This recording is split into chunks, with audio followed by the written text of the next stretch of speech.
Hey, it's Mel from Rap Rankings.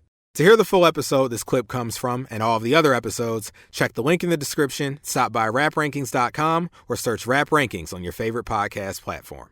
And please consider liking, subscribing, and commenting to help us grow the channel and continue our journey as hip-hop's first and premier extreme podcast. And we're back.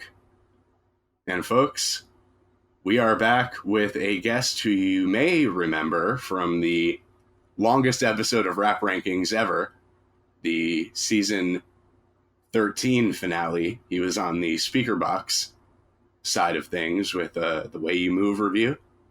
You may also know him as a writer for GQ, Billboard, NPR, Passion of the Weiss, and No Bells. Ladies and gentlemen, welcome back, Caleb Catlin, to the show. Hey, it's good to be back, man. I can't wait to dump on this god-awful song. Here we go. This is Caleb, what I needed. Look, man, look, you my dog, man. You my dog. You really is my dog, man. But, you know, goddamn, you ain't got to do this to Cole, man. I feel like I'm turning into Cole as a result of... I really have to do this to Cole. Like, bro was 47 years old doing that. Come on, man. Bro, 56 years old talking about his first time. I need to know this, Caleb. Okay, last time we had you on, obviously the reason I wanted to have you on for The Way You Move is because you had a chance to interview Sleepy Brown for Passion of the Weiss. Yeah.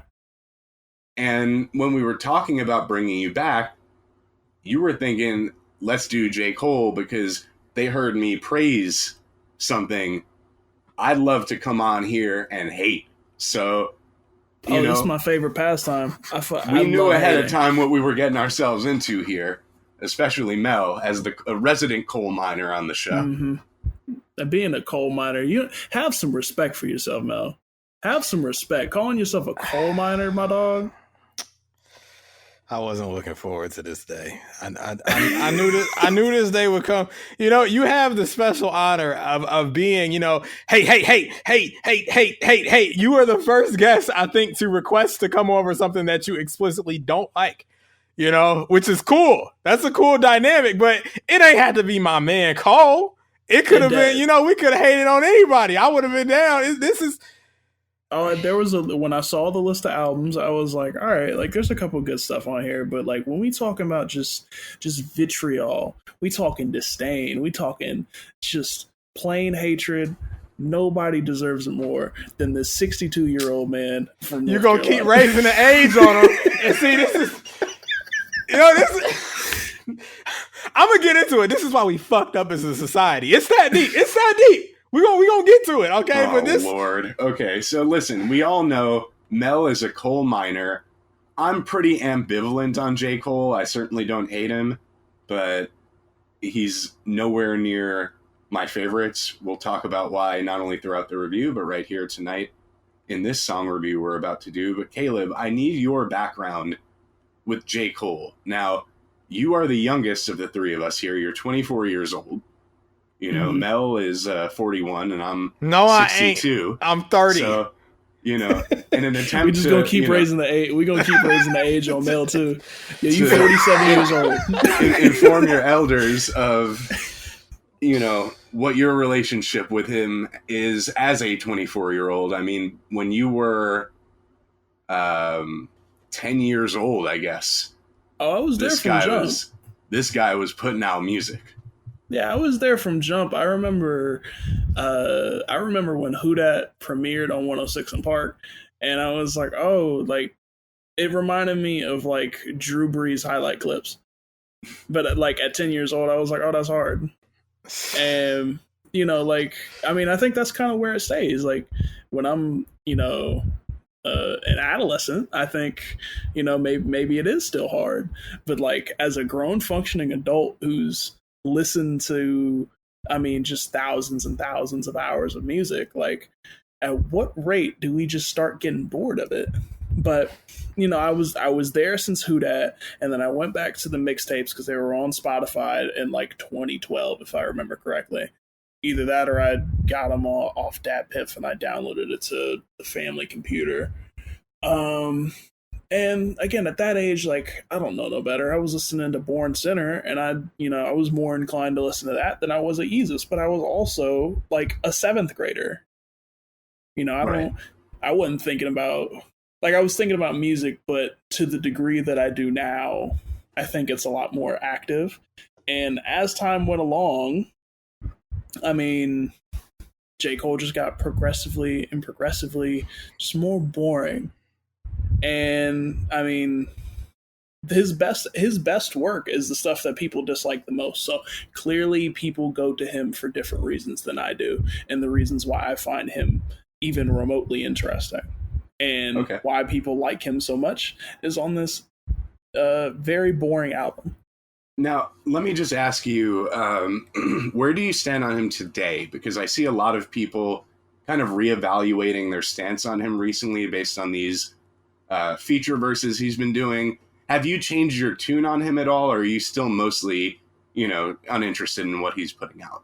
During that 2018 stretch when everybody was like, freaking out about his feature run, I was one of very few amount of a very, minor amount of people that was like, no, a lot of this is boof. A lot of those, a lot of that 2018 feature run, I was like, this is like, these are bad verses. People are, and that's when I realized, like, people are listening to this stuff for way different reasons than I do. People are into music for very bland purposes. Like, it just kind of smooths over the brain. Now, it's interesting to hear you say that, because you're the youngest of the three of us. Now, in actuality, I'm only 36. Mel is 30. You're 24.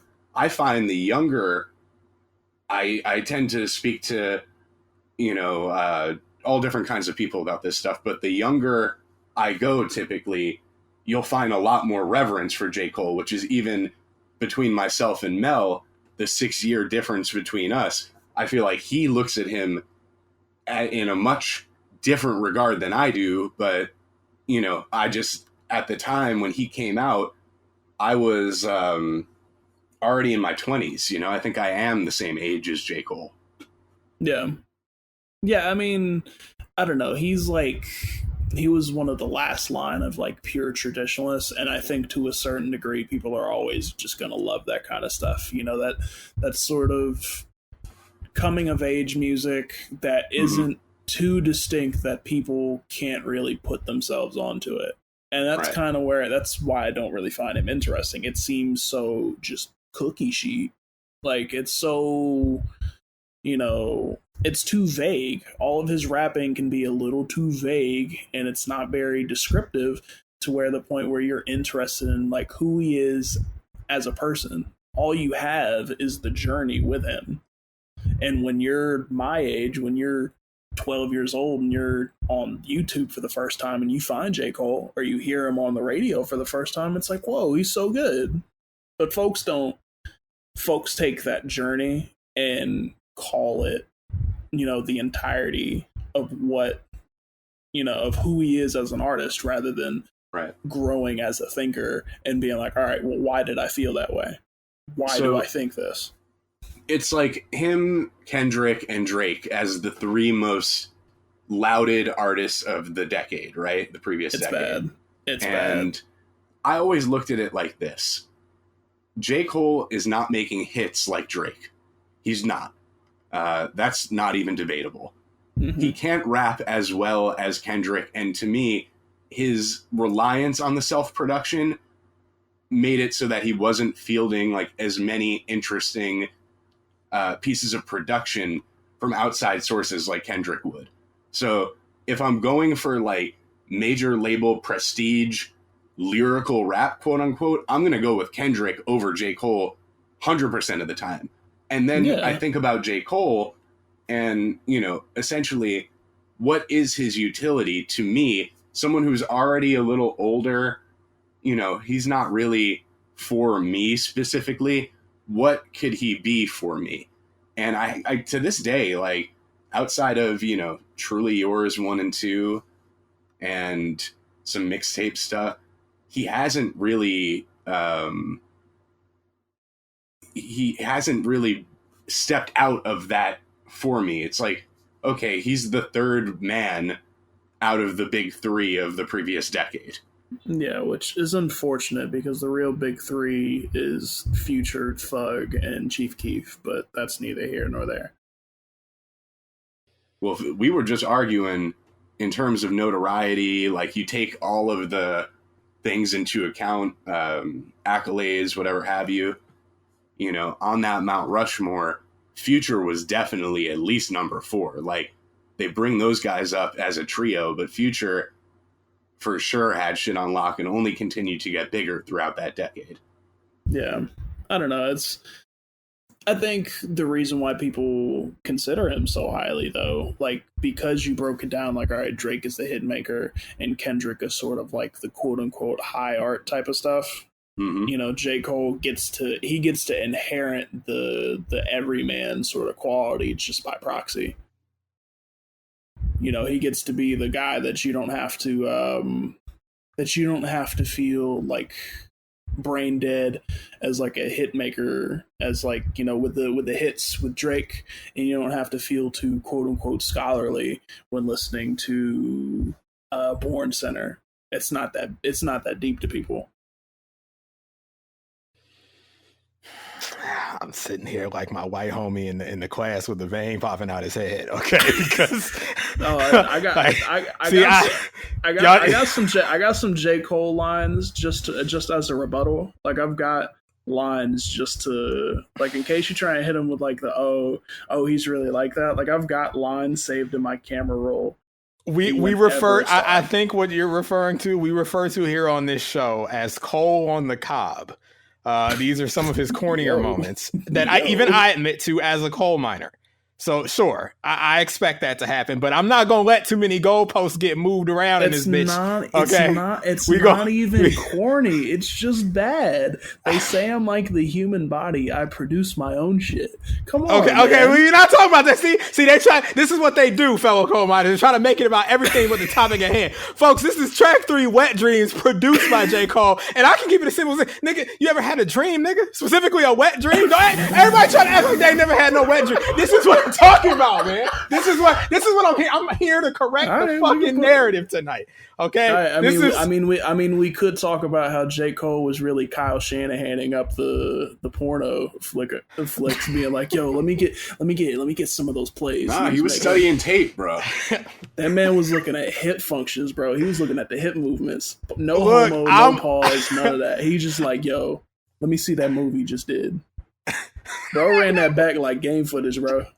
He was really Dame Lillard, like, yo, how can I beat the pick and roll? But he was like, yo, how did he do that? How did he pull that angle? Look, as a smut connoisseur, actually, I can't get into that right now. But I'm gonna just say, all right, look, I'm gonna just, okay. I just don't understand how we love R&B and we love fly music like Jodeci, and we gonna sit up here in the same breath and be like, yeah, I love this whack ass music. Look, we love R&B, you my dog, Caleb, but I can't let this continue. I've seen so much Wet Dreams slander since this song came out, and a lot of it is in bad faith, and I'm here to address that tonight. But before we got to give out the ratings. We got to do that. Quick question: Is there a fan? Is there a fan on anywhere? I hear a fan. It is not my fellow coal miners. It's probably me. No, it's you. Yeah, it's probably me. Oh, okay. But I don't want you in there sweating. I'm about to have you in the hot seat anyway. But like, if you need to, I don't know, maybe reposition it, whatever you got to do, just because I need, I got to make sure the quality, I got to make sure everything is in place. Because I'm in my cold mode, and I just, I'm about to do this for everybody that ever had a wet dream. So, all right. Okay, we cool. The fan has been neutral. Look, I'm here on behalf. I did this for anybody who ever had a wet dream. No homo. That's what Cole said before he wrote the song. Listen, I'm here on behalf of J. Cole. I'm here on behalf of Alessia Cara. I'm here on behalf of the time I peed on myself in 8th grade, and my stepmom and my dad was snickering at me because they thought it was a wet dream. I wasn't even having them yet, and I told them, I'm like, oh, you think I'm having a wet dream? No, it's pee. And they looked at me like, okay, this kid's insane. But that's besides the point. Okay, it's Wet Dreams, track 3. If you need a refresher of the rating system, I can give you that, Caleb. If not, the floor is yours. If you want to go first with your rating, you can do that, or we can go first, however you want to do it. I'm giving it a solid 3. God damn it. He don't like it, folks. I'm giving it a solid. See, I was mulling over this all day, and I was like, I'm about to give this a 1. I'm about to go from a 10, and I'm about to be like, all right, I went from the perfect, and now I'm about to go straight 1. But I played it on the way home, and I was like, man, if this was just the instrumentals, like, you know what? All right, it's cool. I mean, it's still a little boring, but like I get it. Fun, like it's cool. So like I was like, I don't know, it's not 1 worthy. I've heard worse songs, but it's definitely not good. He doesn't like it, folks. Hey, at least he don't hate it, because that would be a 2. Yeah, so okay. I can if this was on in the background, I could probably just ignore it pretty well. Okay. Well, Moulz, would you like to weigh in on Wet Dreams? Yeah. I mean, listen, I don't dislike it as much as Caleb, but I can't say that I like it. 6-. Damn, that's a D average. That's kind of alright. Folks on Pitchfork get freaking out. You know, they be like, "Oh my gosh, it's a 6.6." They start tweaking out over that. See, I mean, like when Pitchfork was giving out like a 2 to Childish Gambino, I was like, that's so real. What that was actually, because I'm a bit of a Beano encyclopedia. That was really some real life IRL bullshit between him and Ian Cohen. They like lived up the block from each other or something like that, and Ian just ain't like that nigga. That's what that was about. Okay, well, that was in bad faith too. It is a 2 though. Oh. That shit's terrible. I mean, look, I'm not gonna act like camp is a classic, but there's a world you can visit if you go outside. Let's just say Mel likes it more than Illmatic. Okay. That's crazy. He said, "Move white girls like it's coke up my ass crack." Come on, bro. That's just terrible. Don't get me on here for camp. This shit finna get wicked. We got a 3 wicked, and we got a 6. Mel? Wet Dreams for me. Higher than an 8, I swear to God. Wet Dreams for me. Not the actual act, not the physiological thing, but the song, 8-. I like it a lot. I do. All right. I'm just, if I can, let me just hold the floor here, because I promise the audience. It's better than every song on Hell on Earth. That's crazy. Whoa. Yes. Whoa. Because he didn't go higher than a 7+ last week. What? I'm going to endure these arguments. I'm going to endure these Moulz bad faith arguments. He wants to bring up last week. He wants to do the comparison What's thing. wrong with bringing up last week? It was last week. You're acting why you bringing up something from a year ago? As a classic black adage goes, why you bringing up old shit? See, that's not old. It's still new. It's season 2. He heard Hell on Earth and said, "This not Wet Dreams." Look, let me just say this, because this is important to my enjoyment of the record. I promised the audience. I alluded to this last week, as a matter of fact. So maybe I do have to bring up old shit. I was talking to Moulz on the air, and I was like, you know what? I cried listening to this song. I cried for the first time in my life, mind you. I've never cried to Wet Dreams. And let me not say it wasn't full on sobbing. I teared up this up week when I was listening to this album, this song especially. You know, when it was on, I'm like, what part did he cry at? And I can't imagine being moved in any way by what's going on here. Explain. It's not so much the song itself, but here's the thing. Okay, so I teared up. Let's say that in the car. Longtime Rap Rankings listeners already know this. This is not going to be news to them. Caleb, this may be news to you. Mel, born April 14th, 1993, 30 years old, is a virgin. I'm still a virgin. I'm still a virgin. All right. And listen, I ain't never did this before, no. Okay? I ain't never did this before, no. Now, let me say this. Look, I never made it a priority, ever. So it's not like I failed, because I never once actually tried to fuck on something, okay? I always wanted to have my life in order before and it still ain't in order, sadly. But I'm going to get the shit off my record. I got to a big age. This shit not a good look. Even to me who didn't care about the look for about 25 years. I'm going to get it off me. But I was thinking about that. And when I first heard this song, I was 21. You know? So it's like, back then I didn't have a reason to cry. It's like, oh yeah, you know, I'm going to get this shit off me eventually. Like, it's not a big deal. But before I knew it, 9 years passed and I'm fucked up in the game. But listen, anybody like me, we got to kill this goddamn stigma, man. Okay, I'm going to get it off me, but we got to stand up. There are dozens of us. No. Dozens. No. And we got to talk about this. Okay? No. Yeah. We're judging the quality of the record. I don't care about the fact that he was But having that wet factors dreams. into my enjoyment, though, because I'm not gonna I ain't never did this before. No. I'm not saying a song about this can't get over. If you recall, we did the Moulz and Ninth Wonder album, Moulz 316 on Patreon, season 8.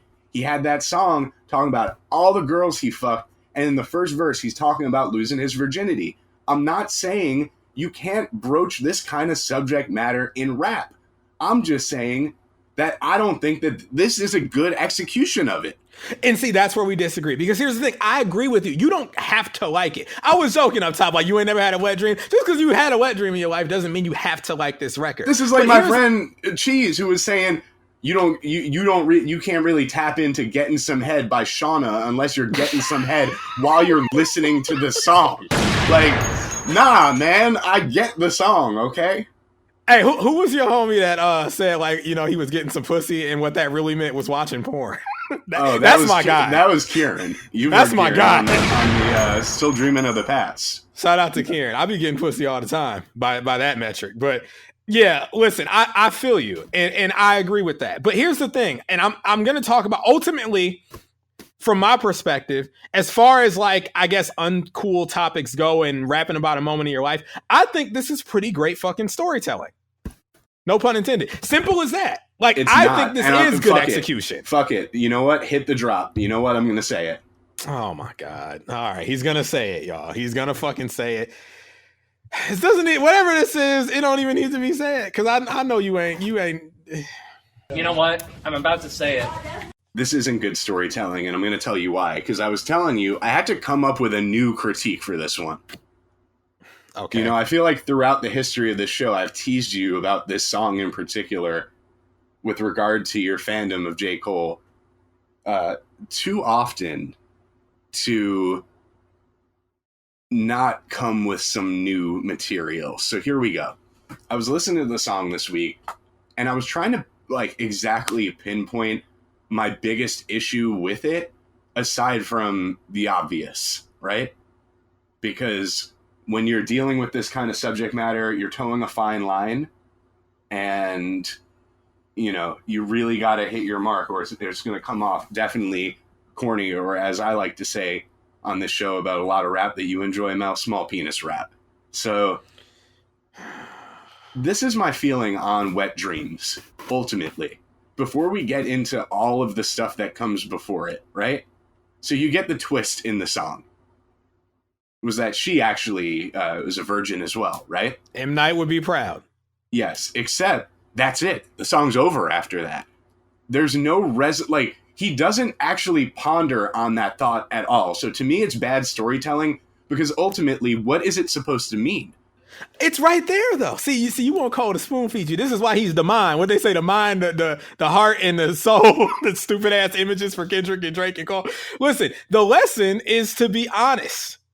You know, and this is what's fucked up about society. This is what I was telling y'all before. So here's the thing, Mel. Why didn't he just say that? Because he had to. That's storytelling. You have to string people along to get to that point. I think it sounds like an incomplete song that's missing a verse, actually. What is it? See, now you get all storytelling but no reflection.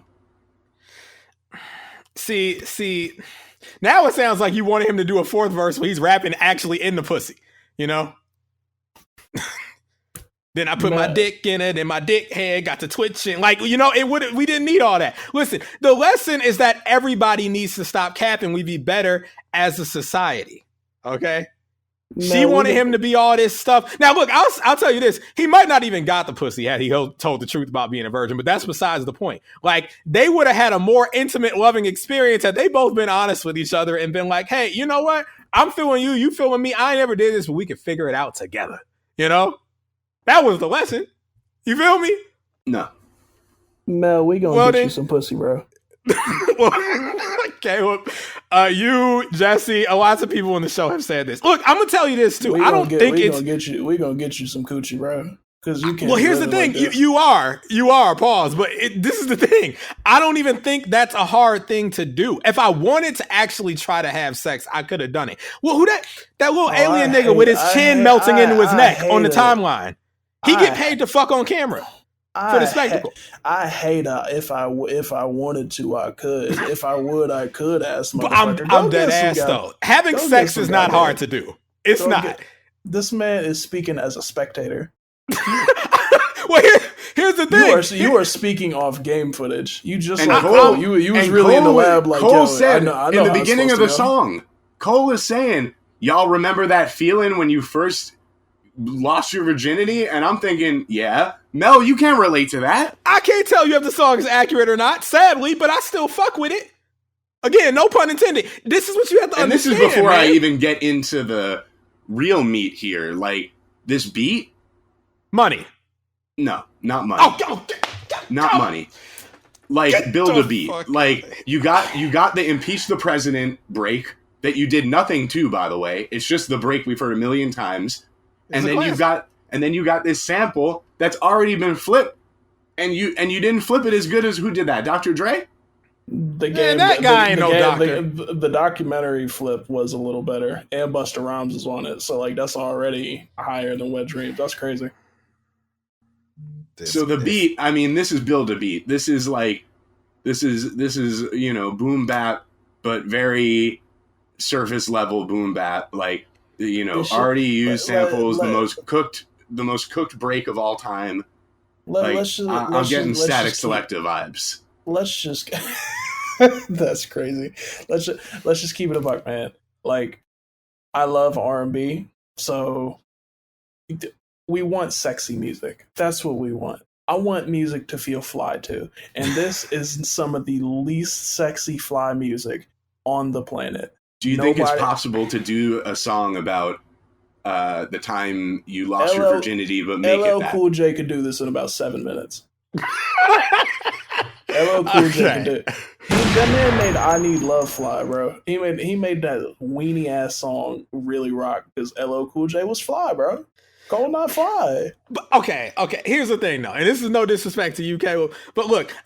This is what I was alluding to. I think a lot of people approach this song in bad faith. They like to talk like they Lord Pipe Layer, goddamn Lady Trapper Keeper. I'm not going for that. Fuck out of here. Everybody been lame once in their life. You know, it's like, I mean, come on. We can't be cool all the time. No, the goal every day when you get up is to go out and go put that shit on. That is the goal. Every day you step out the room. I don't put this cologne on to not smell good for women. I don't moisturize to not look good to women. I don't get these fits off for the bros. I do this in pursuit of the woman.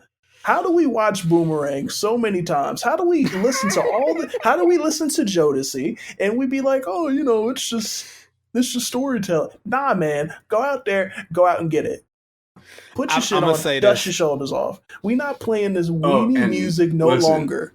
The truth of the matter is, Mel, he's not giving you any kind of good lesson because you can't be telling these girls that you're a virgin.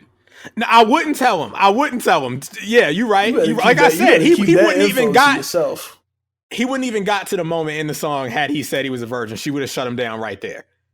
But that is the lesson. We all got to tell the truth. Because she was popping all this shit, and then she got to covering her face. Like, stop I just want you to know I never did this. That's like, she allowed to do that. You're not allowed to just be like, oh yeah, no. Because if he said that, she would have been like, ew, there's no pussy getting, motherfucker. We got to kill the gender roles, man. That's what's fucking us up, man.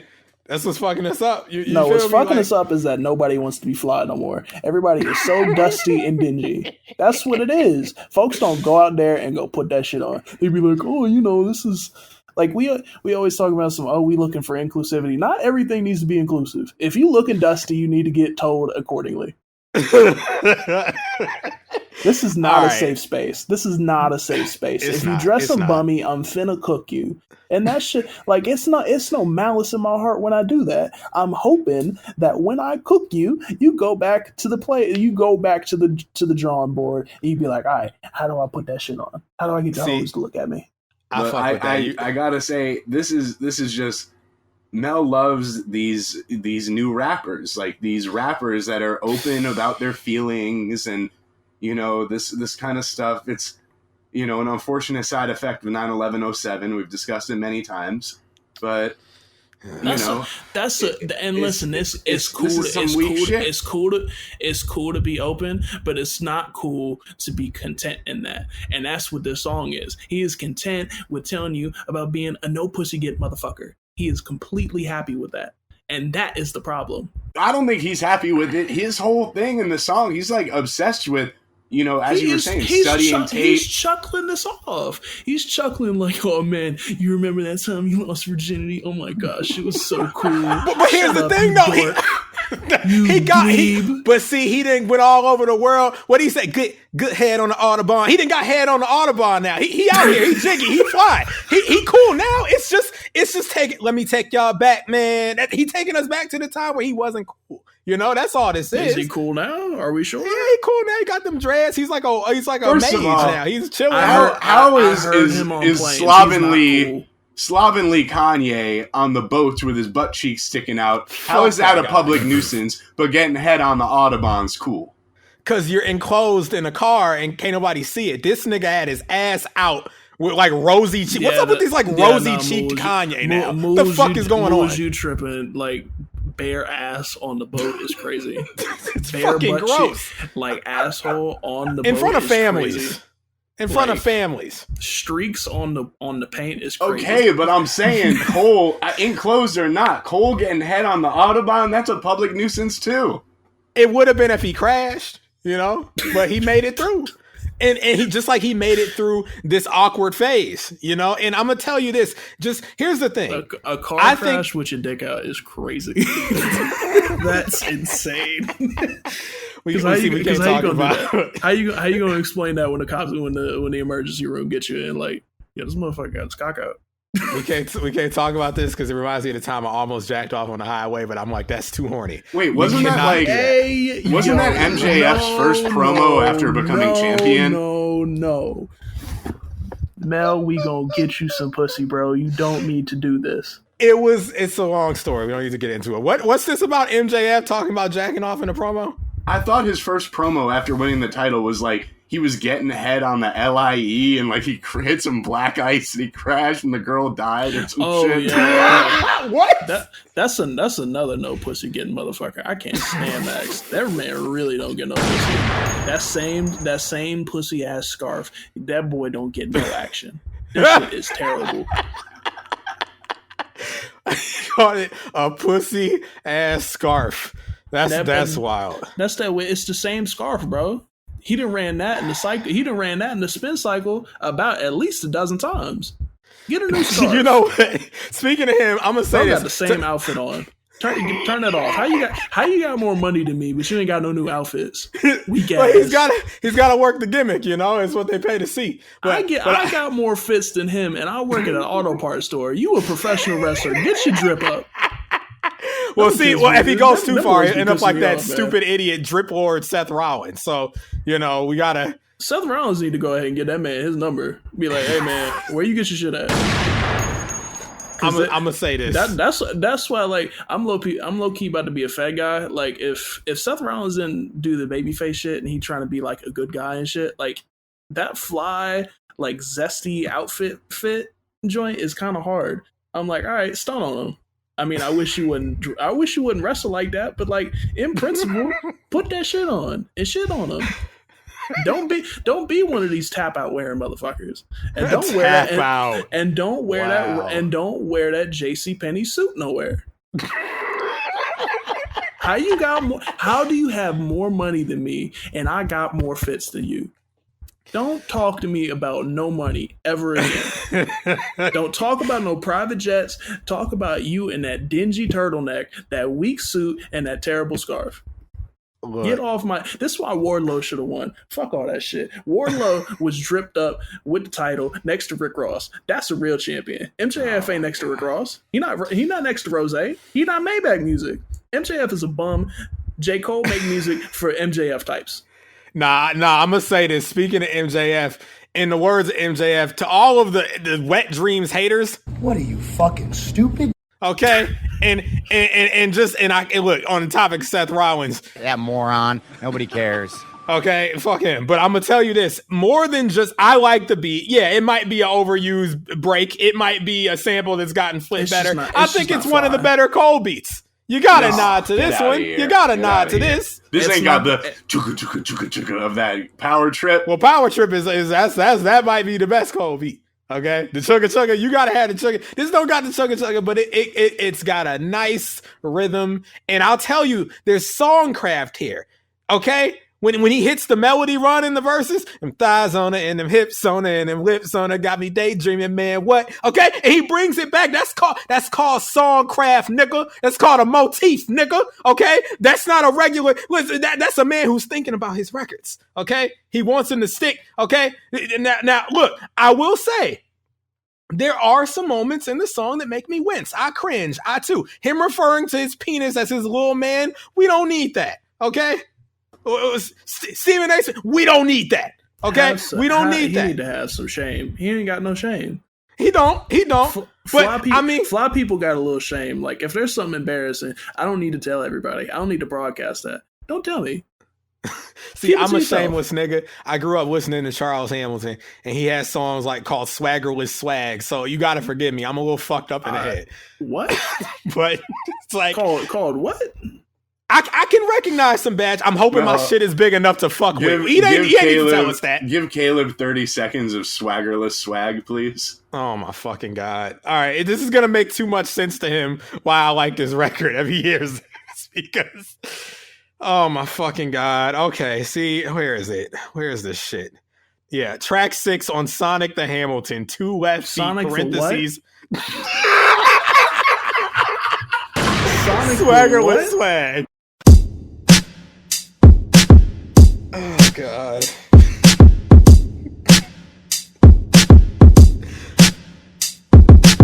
The hoe's getting dry.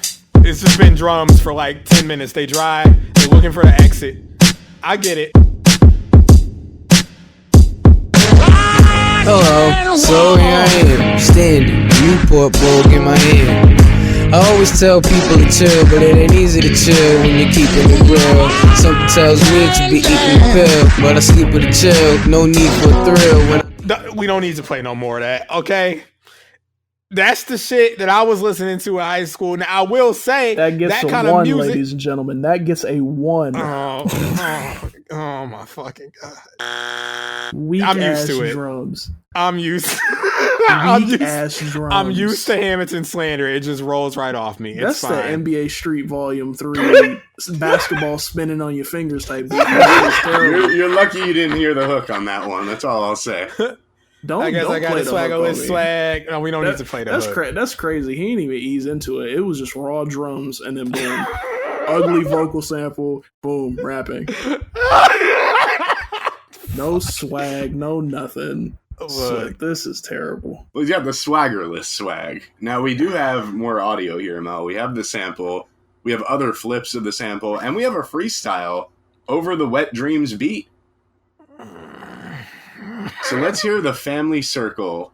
This is called Maria. And it's by the Family Circle. Nah, that's some fly shit. That Maria by Santana. This ain't no Maria, okay? Just hit the sample, man. All right. Maria, the Family Circle. All right, check it out, everybody.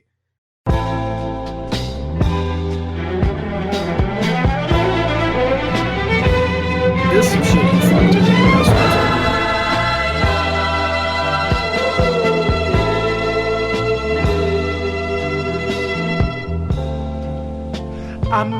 you so much since you've been gone. Yeah. Unhappy days. And I'm not going to be playing and bad nights. Impeach the President, but that's everything is wrong. That's that bushy pussy music. That's what I'm talking about. That's what I'm talking about. Bush. He really used that for some non-pussy getting shit. How you hear soul music and you be like, you know what I'm gonna talk about? Abstinence.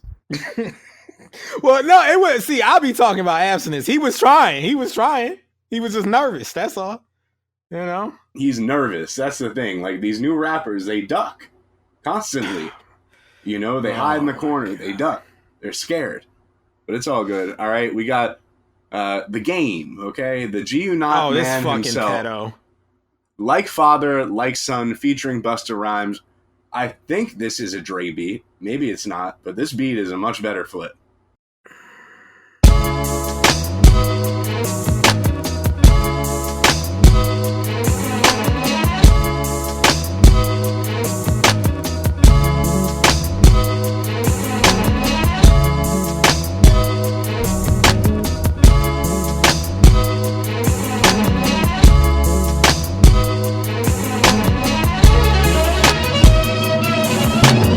June 30th, 11:07, I got that call. She 8 centimeters, my little man about to fall. Scuffing my Air Forces, running through the hospital hall.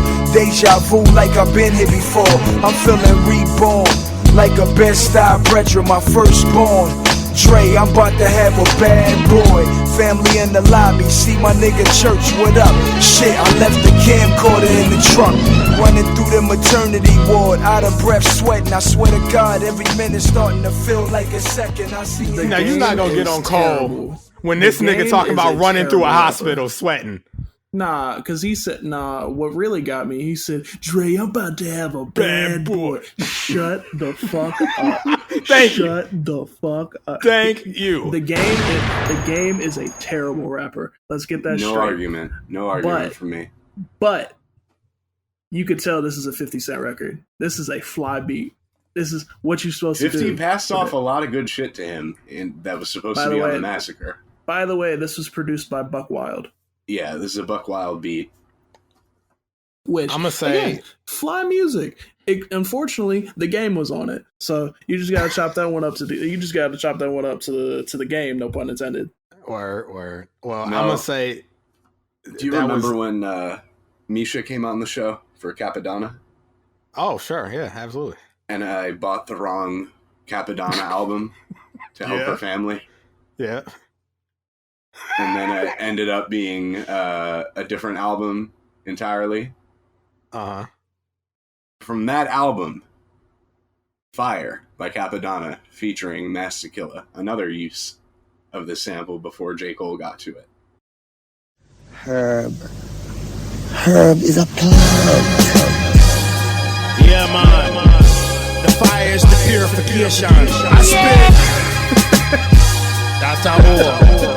Energy down. No matter what happened, yo, I gotta spit. You already know I want. And I'ma do it for the team, yo, I'ma spit. Yeah, man. Hey, yo, I spit fire at you dudes until the day I retire. I'm doing this for my family so that we can transpire and reach limits that exceed doubt. Yeah, we can do this, but we gotta get up off this murder route. I'm on the block, mama love on the couch, and the pain is unbearable. The way these streets keep steering you in the wrong direction. You need more thugs around you and more protection, and you still guessing.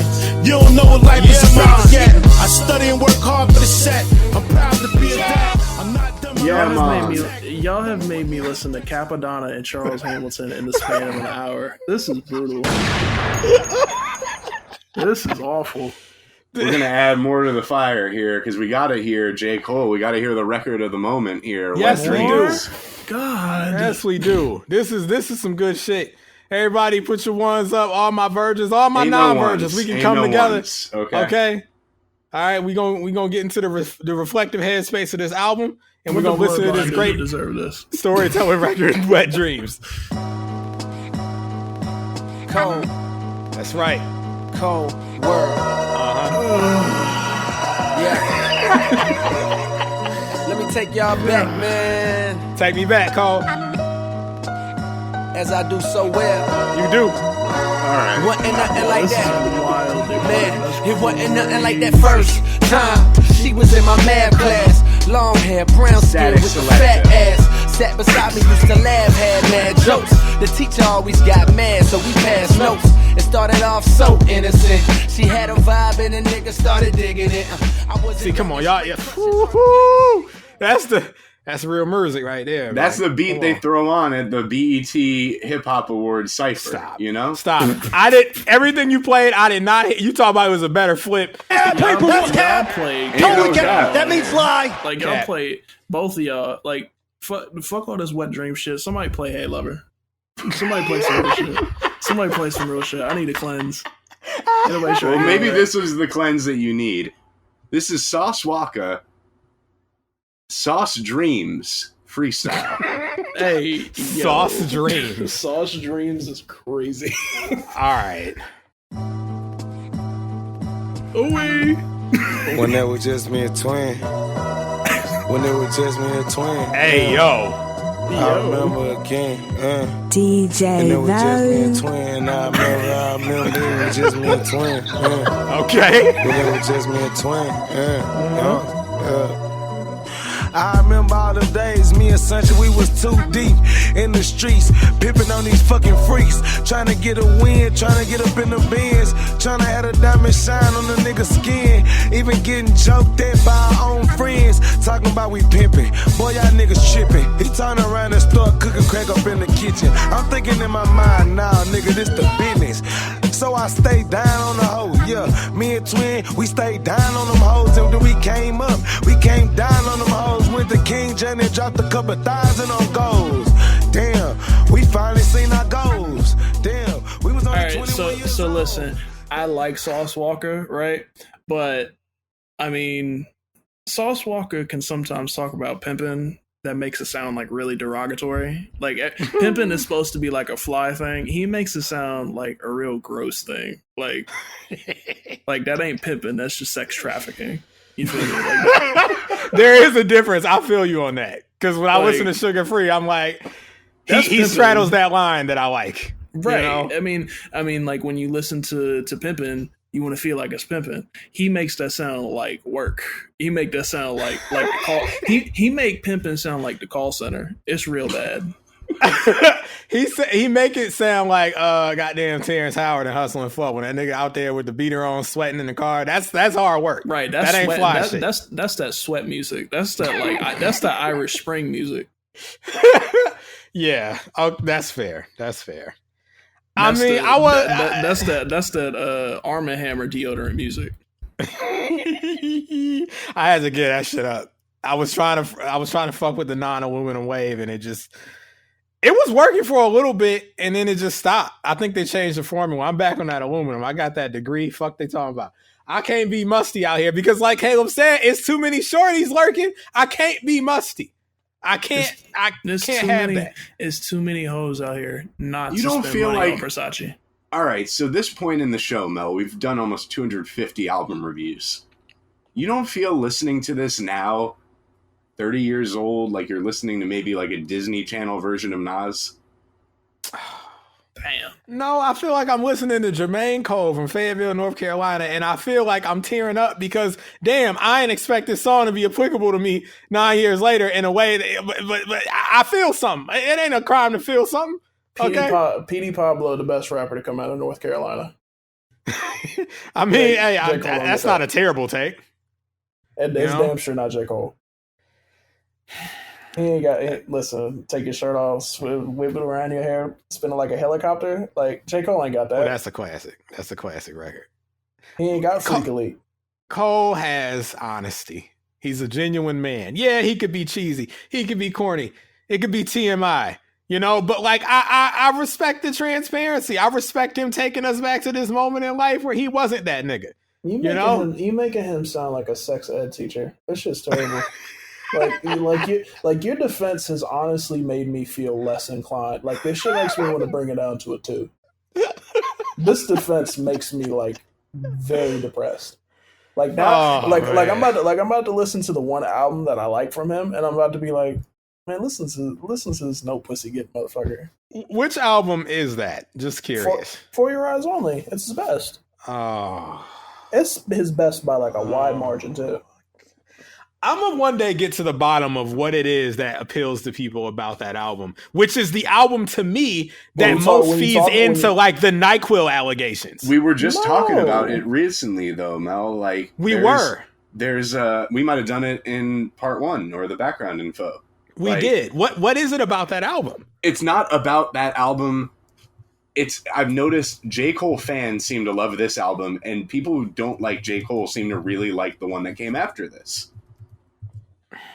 I don't get it. There is a total real distinct writing. It's the honesty that you were talking about. I mean, there's a little bit of nuance for once. I mean, God forbid we have some writing that we think more than about 3 minutes about. Look, I'll tell you this. The intro to that album is a 9 for me. But you want to talk about overused samples and like sound quick beats. Immortal with that same ass Shorty Swing My Way sample. I hate that Fuck song. out of here. Charles Hamilton did it better with Brooklyn Girls. Goddamn Bryson Tiller did it better with Exchange. These comparisons are just awful. Get that fucking Immortal out of here. It's what is that? A 10-track album? I like, what is this? Maybe like half the album. Maybe like half. For Whom the Toll Bells is good. Ville Mentality is okay. And then from track 5 to track 10, I like all of them. Neighbors is a J. Cole classic. I'll give you Neighbors is good. Change That's my is shit. Great. For Your Eyes Only is his best song, period. See. It's his best song, period. It's cool. I can't. It's some of his best writing. I think he produced that one. I mean, it's probably some of his most textured work on the producing end. He does this little thing on like the last beat where like he'll drop the piano a little, like don't. That shit's like, he does little things on that where I'm just like, man, like this is what he's supposed to sound like, right? I mean, ideally what I would want from J. Cole is what Odyssey ends up doing for most of his career, but J. Cole wants to have it both ways, and it's just like, nah, man, like come to grips with the fact that you're 38 years old and you're a grown man, you're a father, and you think about things more than just the 3 minutes about your. Are we talking about Cole or Drake? I've never made that connection before. I always think of, as I said, Cole as like a Nas successor, but not necessarily a great one. But the Odyssey connection, that makes a lot more sense in a lot of ways. They're both producer rappers. They're both very Odyssey's like everything that J. Cole has wanted to be in terms of like what you want from him critically speaking, and just from an interest standpoint. I mean, what Odyssey does is maybe a little cleaner. Sometimes his music can be even a little too clean, but like they're basically the same rapper. Nas is like, I think that's a little trite and a little overplayed. I think him and Odyssey are way closer to being like. I never made that connection, and I guess it's just because you think about, I guess like Let Nas Down and things like that. So you graft that onto him, and it's not really deserving of, I don't think Cole has ever really dabbled in that the thing is kind like of world necessarily, Cole still wants to be cool at the end of the day, but like when he's at his best, he shatters the facade and he just raps honestly. It's just what it is. I mean, Wet Dreams. No, don't be like embarrassing about it. But like Odyssey just calls it straight. The best Nas songs, I mean, it's just what it is. When he strains for like, oh, I'm the best rapper, or when Nas strains for like really he's like, oh, I'm the best rapper type. But like when he branches out and does other stuff and he just plays it honest, that's why Illmatic's so good. But once you get to, I don't know, hip hop is dead, it's like, oh, this is terrible. Like, why does you start wondering why somebody like Nas even raps? Is it because of the prestige? Is it because he wants to be seen as cool or important? Or is he rapping because he has something to say? And that's something that I don't always get from Cole. What do you have to say on these features? What do you really want to rap about? Are you getting fly? No. What are you doing? Are you cool? Not really. So what are you rapping for? I think at this point, these like features he's been doing lately, if you look at like the recent one he did with Yachty or the Benny the Butcher feature, he wants to be the best rapper. And I'm he's trying to get people like me to like ease up off of him, basically. He wants like the real dusty hip hop heads to just like accept him finally. That's it. And like there's nothing wrong with wanting to be the best rapper. The problem is when you feel like you have to prove it across I don't know how many years. Like just by you rapping, people want to recognize you as the best. Just because you want to rap, people want to include you in that. You should not create with the intention of being like, oh, people need to view me as important and as good. No, you need to rap just because you want to rap and you have something to say or you just want to stunt on them. Drake does the same shit and it's fucking maddening. Nobody wants to hear you for that reason. Just do it because you want to do it. Don't do it because you have some ulterior motive. You want to be recognized as something. Just rap. It's crazy to hear that because I feel like this is just a case in like differing perspectives because I feel like Cole more than ever has sort of settled into this space of maturity where he's not chasing that anymore. And I think as a result, his rapping has gotten better because he's not trying to be, like I feel like, the debut Born Sinner, this album, he was chasing that. And I feel like after this album, starting with like For Your Eyes Only, he sort of just was like, hey, whatever. If you think I'm great, you think I'm great. If you don't, you don't. But I'm back to just doing it for the reason I started doing it. I think he can be very, very insecure as a rapper. That's why he has shit like Album of the Year freestyle. Like, bro, you don't have to prove it to me. Just do it. Well, that's why he reacts to No Name about, not being called out about the fact that he doesn't go to the library. He does shit like that because he feels like nobody believes in him as like that, top tier guy. There's always an underlying insecurity. There is no just flex. Like the Smino record was okay, and you could see that he did that. But like, why does he hop on the Secret Recipe? It's because he wants to be like, oh, I'm one of those rappers for real. He hops on the Benny record because that's one of them ones, quote unquote. Right, over Alchemist beat. This gonna be the one that gets that's why everybody hops on the Alchemist beat now, because folks want to be like, oh, I want them to hear me as like one of them real rappers. Like, nah, man, just go out there and do the shit. You want to know why Nayante is so good? It's because he goes out there and he just raps on it. He just kills it. Mike doesn't rap with that purpose. Mike doesn't go out there and be like, oh, I got to show him that I'm the best rapper. Nah, he just raps because he got something to say. And people recognize that, and they're like, man, Mike is so dope. This line is awesome. There isn't some underlying sense of like, insecurity. There is no ulterior motive when people like Mike raps because they just do it because they want to write. They just want to rap. I don't write with the intent of being like, oh man, I need as many retweets as I want. Nah, I mean, that's cool. I like getting that feedback, but like I wrote because I wanted to write it. I didn't do it for you. I did it ultimately because I wanted to get that off. And when you see people do it for those reasons, it's so transparent and it makes the music sound a lot funkier than it should be. See, I wholly disagree because like, here's the thing. When I compare Cole from this era and before to the Cole now, the guy who came into the game was so desperate for validation. And I don't hear that when he raps now. I hear a guy who's at peace with himself. He is a father. He's a label owner. He's just trying to fucking hoop in like, overseas Canadian leagues and shit. Like this dude is chilling. I think if anybody's insecure, it's definitely Drake. And that's my guy. But like, I'll concede that Cole is a lot better than he was in 2011 and 2013. But there's definitely like people get on the certain type of records that Cole does, and he raps the way he does with a sort of purpose like that. It's not just because he wanted to hop on it, you feel? I get that wholly from his records. when he raps the way that he does, he's doing it out of a. That's why Drake raps the way he does.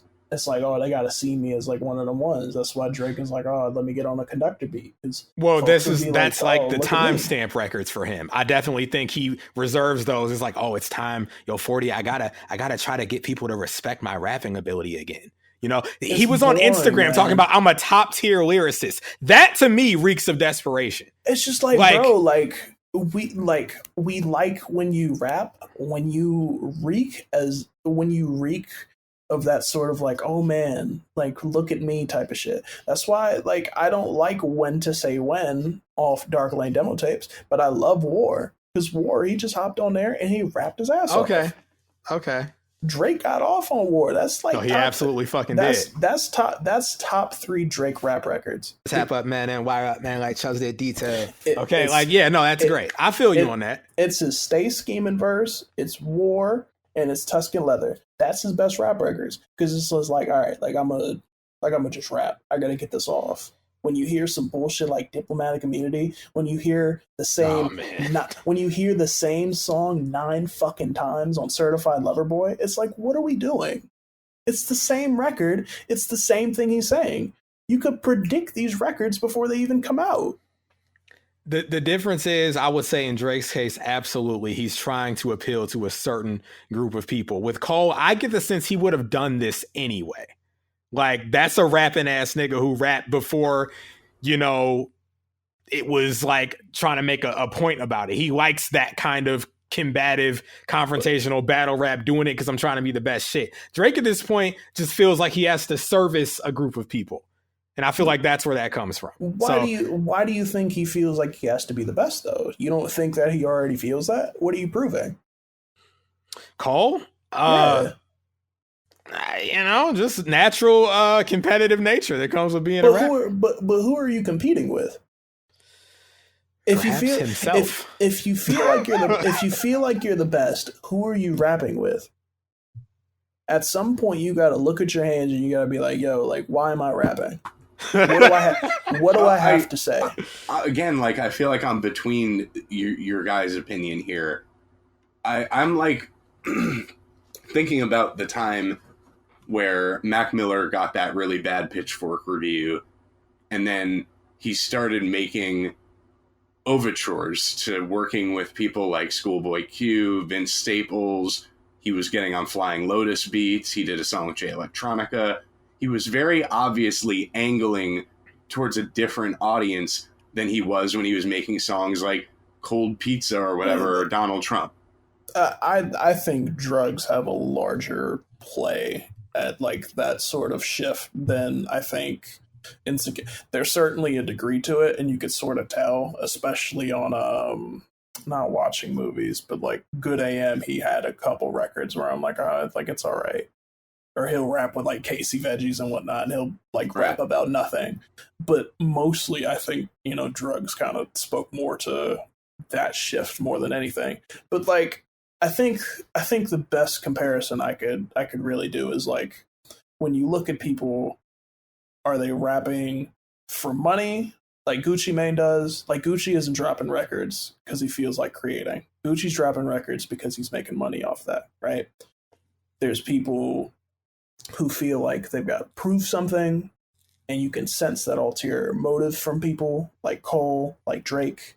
And then you've got folks like, I don't want to name like rabbity rap ass people, because you don't want to like Cardi's doing it because he wants to create, right? Cardi just wants to he wants to make something weird. He wants to just rap. Makami just wants to rap. There isn't like a sense of like, oh man, like I've got to prove to people. Mak feels like he's the best. And he don't got to get on records to prove that. Otherwise he drop more. It's not that to that degree anymore. Lil Wayne feels like that, and that's why a lot of those Lil Wayne singles recently don't hit like that, because he wants to be that old veteran that wants to show people that he could still do this. Like, no, that's a good point. Nobody say that. Nobody has that doubt for you anymore. Like, nobody doubts that from you, Wayne. People know that you can rap. You don't got to prove that to me, even if it's however many years down the line. Like, people still recognize you like that. You don't have to do that for people. When you listen to who when you listen to Lil Baby, you can tell that this is a money design. You know, he's rapping because he's got stuff that he wants to pay for. He's got this is all an investment scheme. When you listen to God, I'm like looking for, because I haven't been listening to a lot of rap lately. When you listen to Earl, I don't sense that he's doing this for money, and I don't sense that he's doing this out of like an innate competitiveness. He's doing it because he wants to get a verse off. He's like, I got something to say. I want to try this cool flow out. I want to rap with Niante because it takes me out my comfort zone type shit. I don't think J. Cole really gets out of his comfort zone. Well, I think that's the big thing. He does not get out of his comfort zone like that. Well, he did, and people didn't like it. The KOD album, for better or worse, he was trying to get out of his comfort zone, but you could say it was too finger-wagging its sentiment, you know? Well, I think that album's just boring. I don't think that shit didn't sound very uncomfortable at all. I mean, he picked some of the most boring, versions of those records that he was going for. Like, what was that one record that fucking sucked off there? What was the lead single off of that? ATM? Yeah, ATM was terrible. Because it was the most because it was the most boring version of that. You're not doing anything interesting with your vocal inflections. You're not really flowing like that. It's just so trite. It's so plain and vanilla. You put your plain and vanilla on the most vanilla versions of these quote unquote interesting ideas. Oh, I want to rap about the clout chasers and whatnot. Like, all right, like, cool, give me something. And it still sounds like J. Cole. This still has his stamping and trademarking all over it.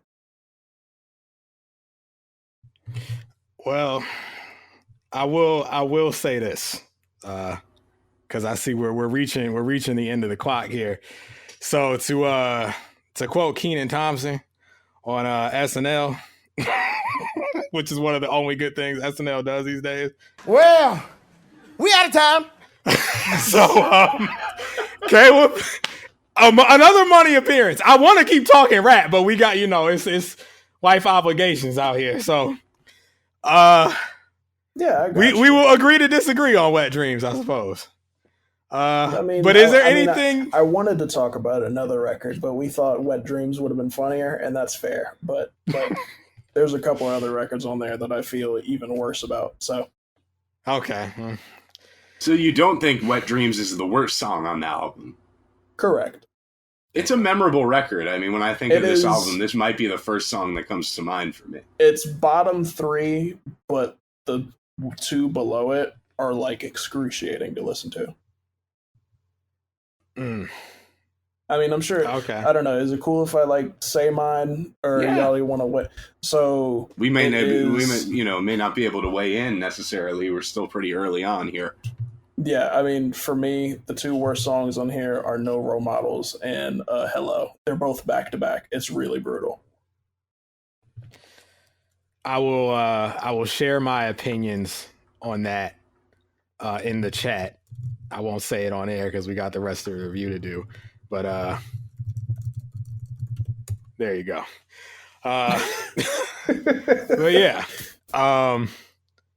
Is there anything you'd like to plug to the audience before we get out of here? Shit, man, I don't really.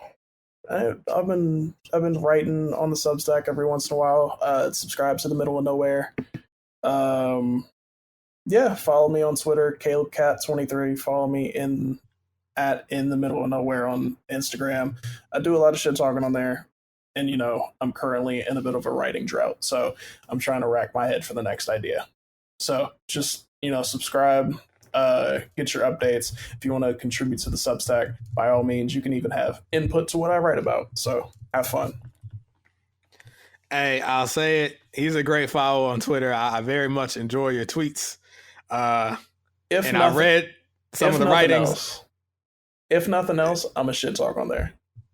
That's what it's supposed to be for.